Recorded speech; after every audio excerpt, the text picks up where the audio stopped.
कैसे हो? मैं हूँ आपकी हिंदी की टीचर भारती सरोदे।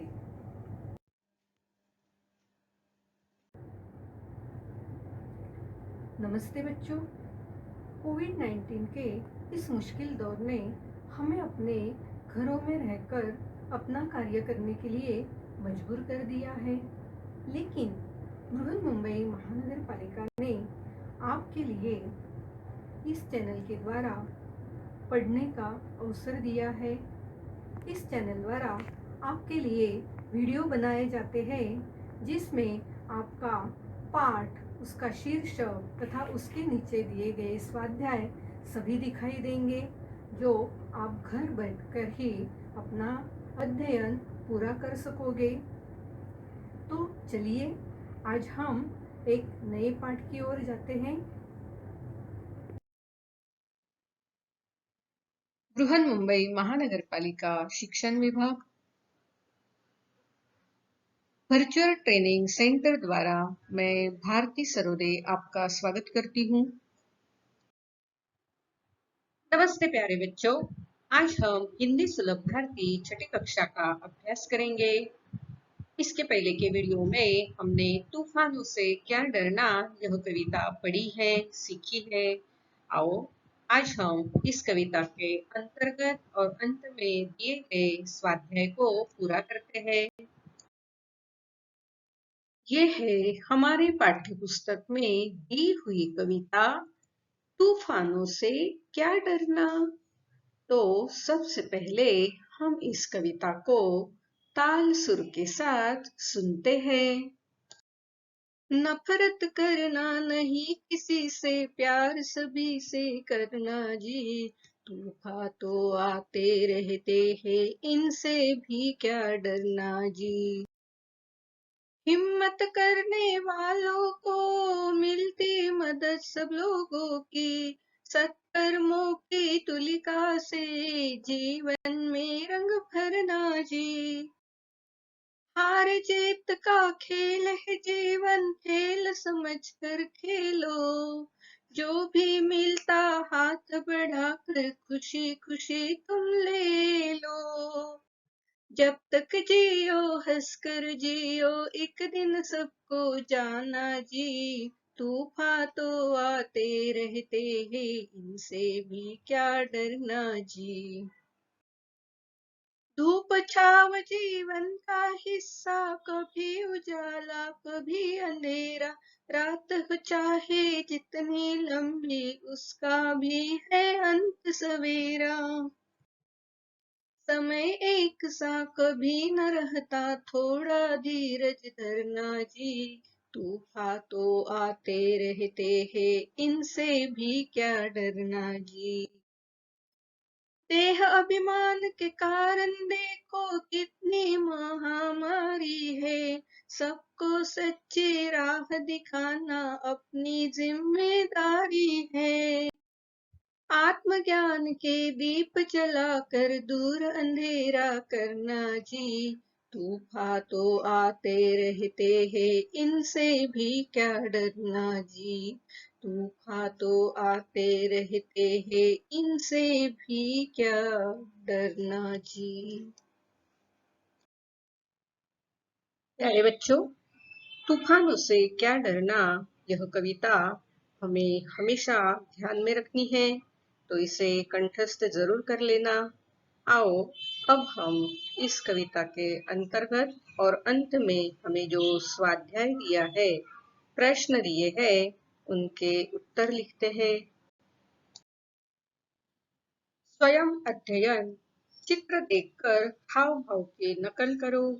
देखो तो यहाँ हर चेहरे पर अलग अलग भाव है, तो इन्हें देखकर आप भी इनकी नकल करो और कौन सा भाव चित्र पर दिखाई दे रहा है लिखो।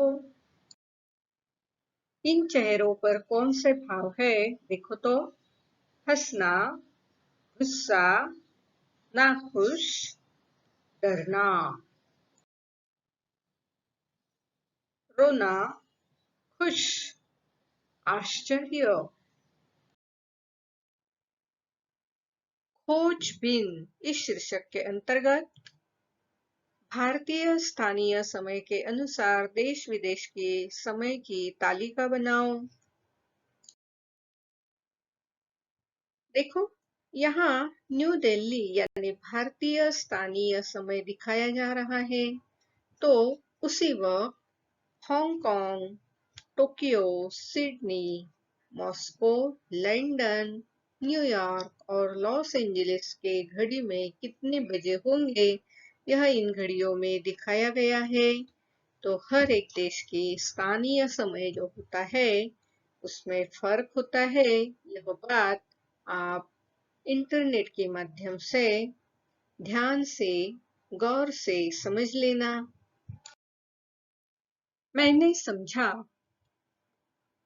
तूफानों से क्या डरना, इस कविता को पढ़कर आपने क्या क्या समझा है अपने शब्दों में लिखो। तो चलो लिखते हैं। मनुष्य को कभी भी असफलताओं से घबराना नहीं चाहिए, बल्कि मेहनत के द्वारा लक्ष्य की प्राप्ति करनी चाहिए। मनुष्य को अपने ऊपर अहंकार नहीं करना चाहिए। हर परिस्थिति में धीरज से काम लेना चाहिए। कवयित्री इस कविता के माध्यम से बताना चाहती है कि जीवन में आई समस्याओं पर सहनशीलता के साथ विजय प्राप्त करनी चाहिए। हमें सदैव प्रसन्नतापूर्वक लोगों के साथ मिलजुल कर रहना चाहिए। हमेशा सही राह पर चलना और सभी को सच्ची राह दिखाना हमारी जिम्मेदारी है। शब्द वाटिका। तूफानों से क्या डरना, इस कविता में आए नए शब्द और उनके अर्थ देखते हैं। सत्कर्म, अच्छा कार्य। अभिमान, घमंड। महामारी, संक्रामक भीषण रोग जैसे कि कोरोना। तुलिका यानी ब्रश। धीरज यानी धैर्य। आत्मज्ञान यानी स्वयं का ज्ञान। देह यानी शरीर। भाषा की ओर, इस शीर्षक के अंतर्गत कविता में आए शब्दों के विरुद्धार्थी शब्द लिखो। चलो लिखते हैं। प्यार, नफरत। हार, जीत। धूप, छांव। उजाला, अंधेरा। रात, सवेरा। सुनो तो जरा, इस शीर्षक के अंतर्गत रेडियो पर एकाग्रता से भजन सुनो और दोहराओ, यह बात बताई गई है। आओ आज हम एक भजन देखते हैं, सुनते हैं। हे रोम रोम में बसने वाले राम, जगत के स्वामी हे अंतर्यामी, मैं तुझसे क्या मांगू। भेद तेरा कोई क्या पहचाने, जो तुझसा हो वो तुझ जाने। तेरे किए को हम क्या देते, भले बुरे का नाम। हे रोम रोम में बसने वाले राम।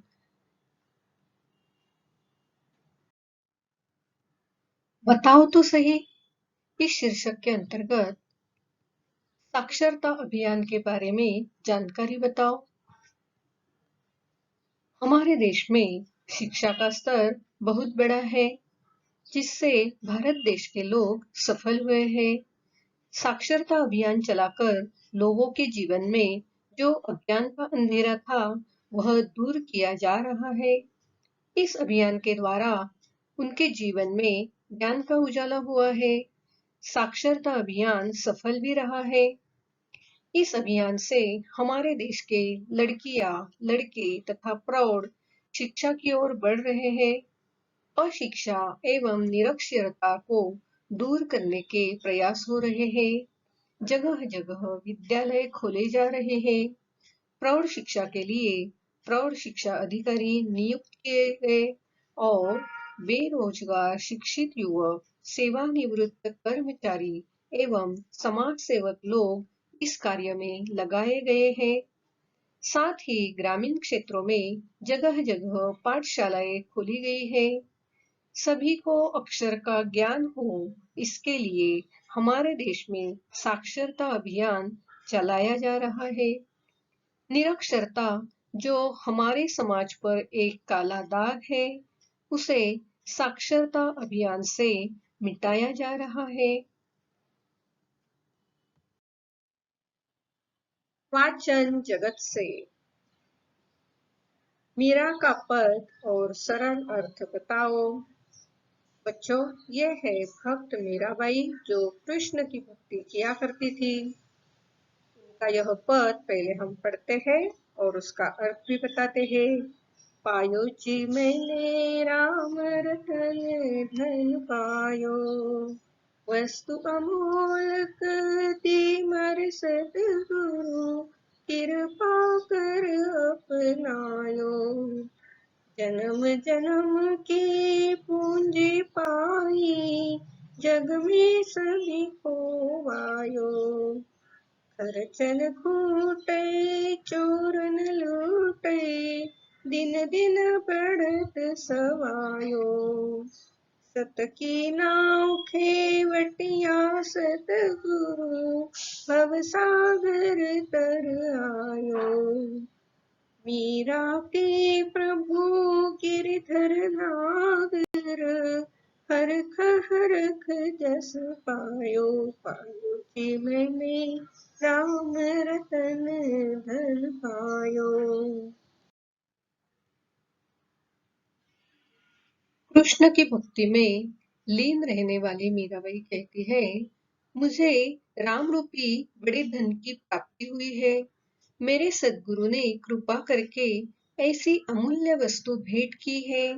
उसे पाकर मुझे लगा मुझे ऐसी वस्तु प्राप्त हो गई है जिसका जन्म जन्मांतर से इंतजार था। इस नाम रूपी धन की यह विशेषता है कि यह खर्च करने पर कभी घटता नहीं है, न ही इसे कोई चुरा सकता है। यह दिन ब दिन बढ़ता जाता है। यह ऐसा धन है जो मोक्ष का मार्ग दिखाता है। इस नाम को अर्थात श्री कृष्ण को पाकर मीरा ने खुशी खुशी उनका गुणगान इस भजन में किया है।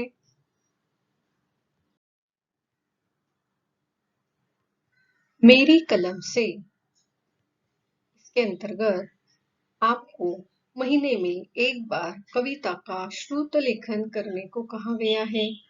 कविता सुननी है और उसका लेखन करना है। दूसरा स्वाध्याय है, इस कविता का सार लिखो। आओ इस कविता का सारांश हम देखते हैं। हमें जिंदगी में कभी भी किसी से भी नफरत नहीं करनी चाहिए। सबके साथ प्यार से रहना चाहिए। जिंदगी में संकट तो आते रहते हैं, मगर हमें संकट से डरना नहीं चाहिए। जो लोग हिम्मत से आगे बढ़ते हैं, उन लोगों की मदद करनी चाहिए। हमें अच्छे काम करने चाहिए। अच्छे कामों का फल अच्छा ही मिलता है। जीवन में कभी सफलता मिलती है तो कभी असफलता मिलती है, लेकिन हमें निराश नहीं होना है। हार जीत, सुख दुख, ये तो जीवन का हिस्सा है। उसका स्वीकार करना चाहिए। जिंदगी में तूफान तो आते रहते हैं, उनसे डरना नहीं चाहिए। हमें हंसकर हमारी जिंदगी बितानी चाहिए। जिंदगी में कभी उजाला आता है तो कभी अंधेरा आता है। रात के बाद सवेरा आता है। कठिन परिस्थिति में हमें धीरज रखना चाहिए। हमें अपने सुंदर शरीर पर अभिमान होता है, लेकिन यह अभिमान एक महामारी के समान है। इसलिए हमें ये अभिमान छोड़ देना चाहिए। सबको सच्ची राह दिखानी चाहिए।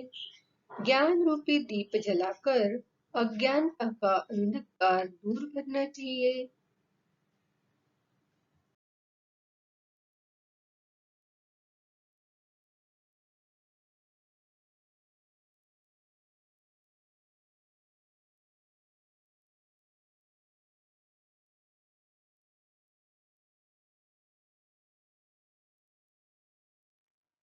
जरा सोचो, चर्चा करो। यदि समय का चक्र रुक जाए तो सच में बच्चों क्या हो जाएगा?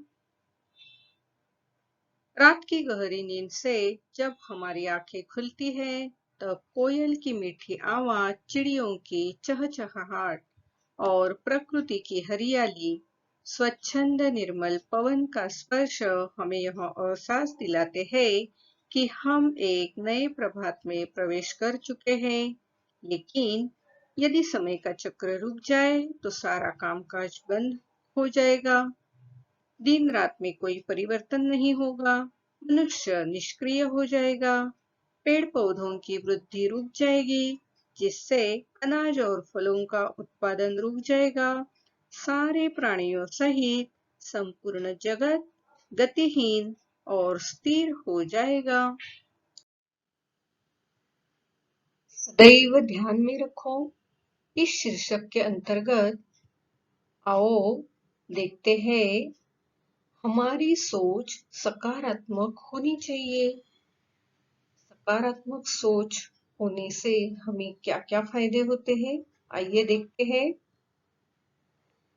सकारात्मक सोच एक ऊर्जा प्रदान करती है, हौसला देती है, सफल होने का उत्साहित करती है, नित नए आयाम स्थापित करने के लिए। जब हमारी सोच सकारात्मक बन जाती है, तो उसके परिणाम भी सकारात्मक आने लगते हैं। आपका विचार आपके जीवन को आकार देता है।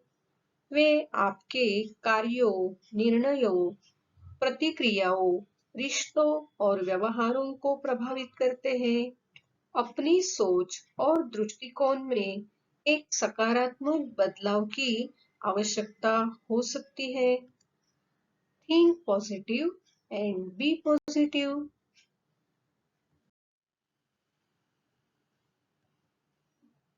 विचार मंथन इस शीर्षक के अंतर्गत हमें आज करत करत अभ्यास के जड़मति होत सुजान यह पंक्ति दी गई है। आओ इस पंक्ति पर हम कुछ विचार करते हैं। यह पूरी पंक्ति इस तरह है कि करत करत अभ्यास के जड़मति होत सुजान, रसरी आवत जात ते, सिल पर परत निशान। आओ इसका अर्थ समझते हैं। कवि वृंद द्वारा रचा इस दोहा का अर्थ इस तरह है।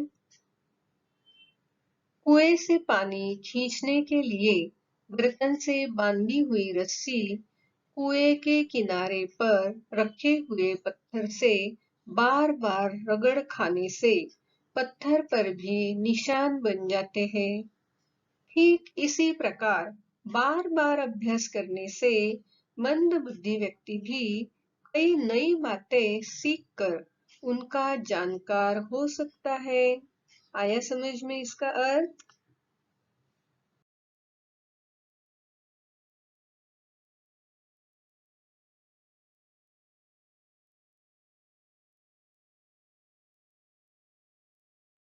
अध्ययन कौशल इस शीर्षक के अंतर्गत समाज सेवी महिला की जीवनी पढ़कर प्रेरणादायी अंश चुनो और बताओ।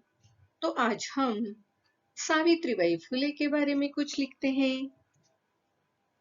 सावित्रीबाई फुले का जन्म महाराष्ट्र के नायगांव में सन 1831 में हुआ था। सावित्रीबाई पूरे देश की महानायिका है। उन्होंने हर बिरादरी और धर्म के लिए काम किया। जब सावित्रीबाई पढ़ाने के लिए जाती थी, तो रास्ते में लोग उन पर गंदगी, कीचड़, गोबर तक फेंका करते थे। सावित्रीबाई एक साड़ी अपने थैली में लेकर चलती थी और स्कूल पहुंचकर गंदी साड़ी बदल लेती थी। वे हमें अपने पथ पर चलते रहने की प्रेरणा देती हैं। उन्होंने अपना पूरा जीवन समाज में वंचितों, खासकर महिलाओं और दलितों के अधिकारों के लिए संघर्ष करने में बिता दिया। बच्चों, ये है हमारा आगे का स्वाध्याय। जरा ध्यान से देखना। समझो हमें। पंचम अक्षर ग, अ, न, न, म के अनुसार पतंगों में उचित शब्दों की जोड़ियां मिलाओ। पंचम अक्षर क्या होते हैं, यह पहले हम समझ लेते हैं। ब्राह्मी लिपि एवं उससे उत्पन्न अधिकांश लिपियों की वर्णमाला के प्रत्येक वर्ग के 5वें वर्णों के समूह पंचमाक्षर कहते हैं। पंचमाक्षर, पंचम अक्षर, 5वां अक्षर। देवनागरी लिपि में ग, न, न, न तथा म पंचम अक्षर है। देखो, ये है हमारी वर्णमाला। इस वर्णमाला में क, ख, ग, घ के अंत में आया ग, च, छ, ज, झ के अंत में आया ज्ञ, ट, ठ, ड, ढ के अंत में आया न, त, थ, द, ध के अंत में आया न, प, फ, ब, भ के अंत में आया म।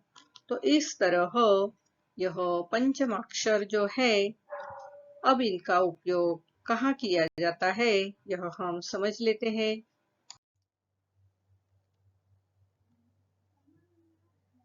देखिए, यहाँ हर पतंग के पूंछ में जो हमारे पंचम अक्षर है वो लिखे गए हैं, और जिन अक्षरों के बाद ये पंचम अक्षर आता है उनको भी इस पतंग पर लिखा गया है।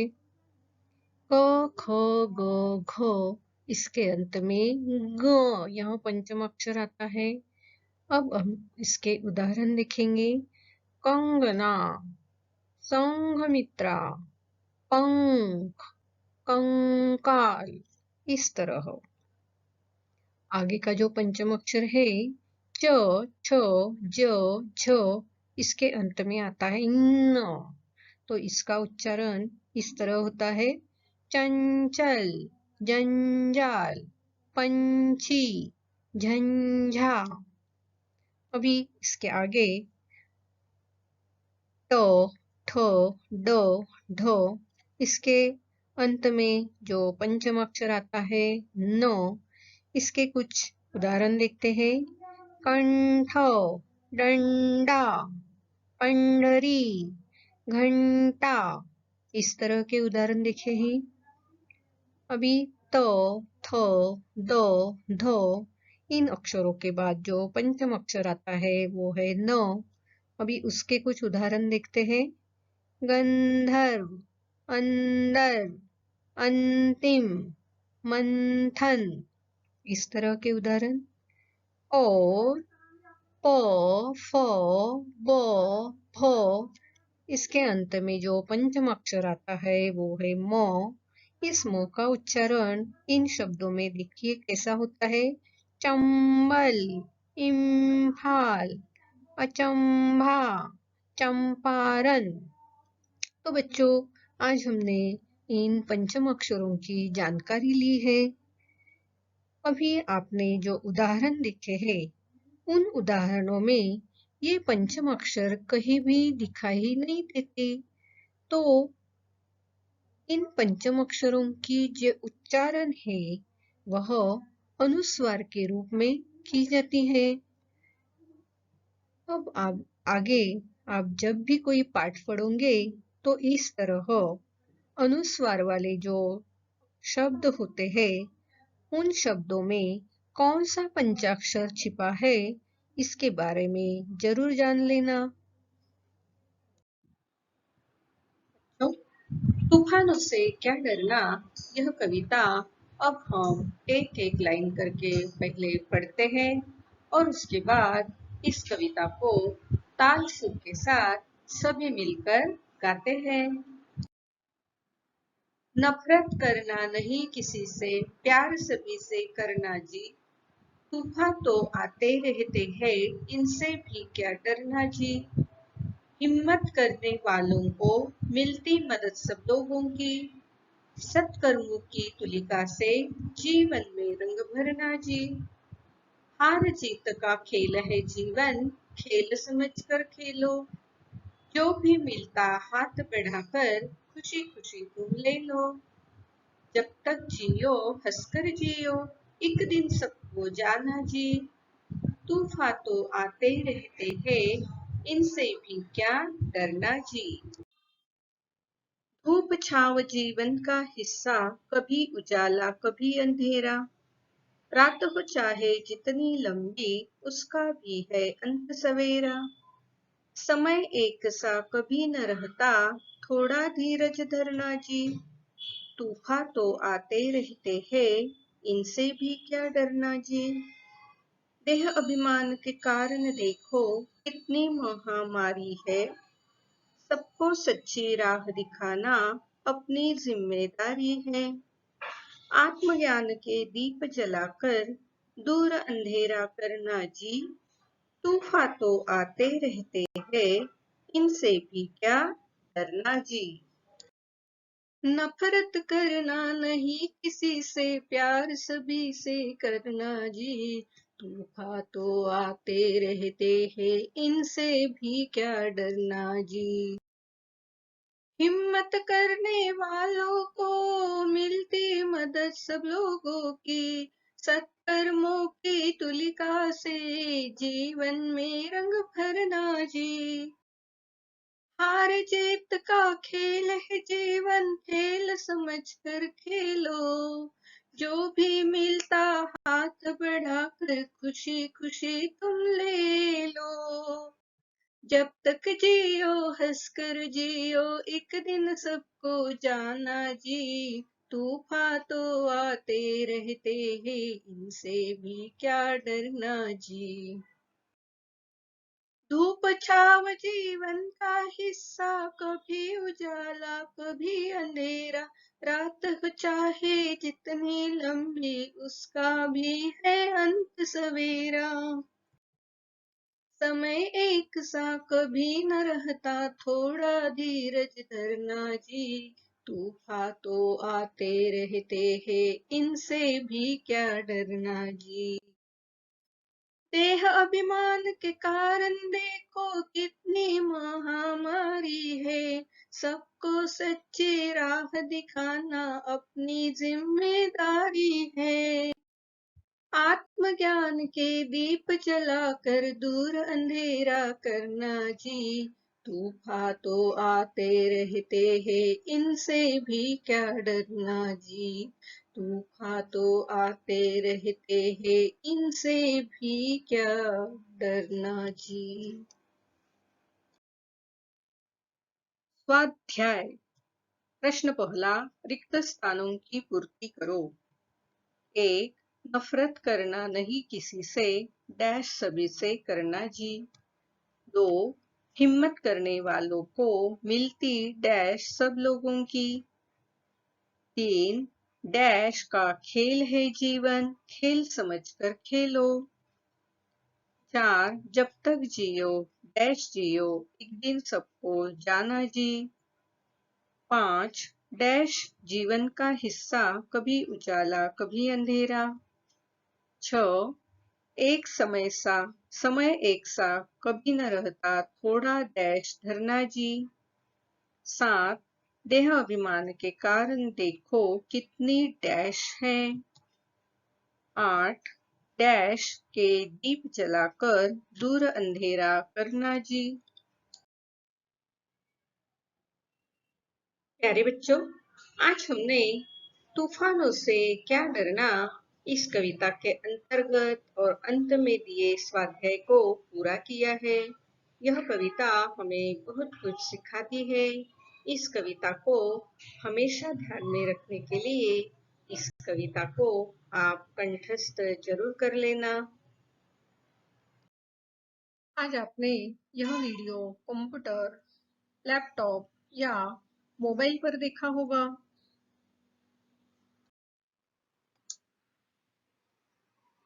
वीडियो के नीचे आपको इस तरह का एरो दिखाई देगा।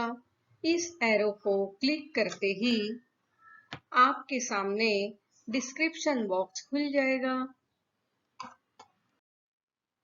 डिस्क्रिप्शन बॉक्स में आपकी कक्षा, विषय, घटक तथा शिक्षक का नाम होगा और साथ ही आपने जो वीडियो देखा है उस पर आधारित कुछ प्रश्न होंगे जिसके उत्तर आप अपने कॉपी में लिखना है।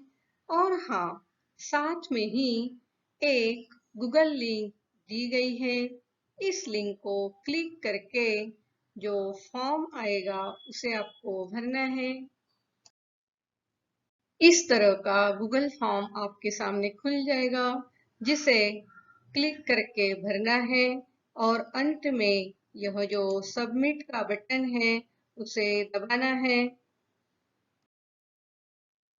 इस लिंक को क्लिक करके गूगल फॉर्म जरूर भरना। और हाँ, अगली बार वीडियो देखने के लिए छठी कक्षा का ये थंबनेल जरूर याद रखना। मेरा ये वीडियो आपको जरूर पसंद आया होगा, तो इस वीडियो को लाइक कीजिए, शेयर कीजिए, सब्सक्राइब कीजिए। मेरा ये वीडियो ध्यान से देखने के लिए आप सभी को बहुत बहुत धन्यवाद।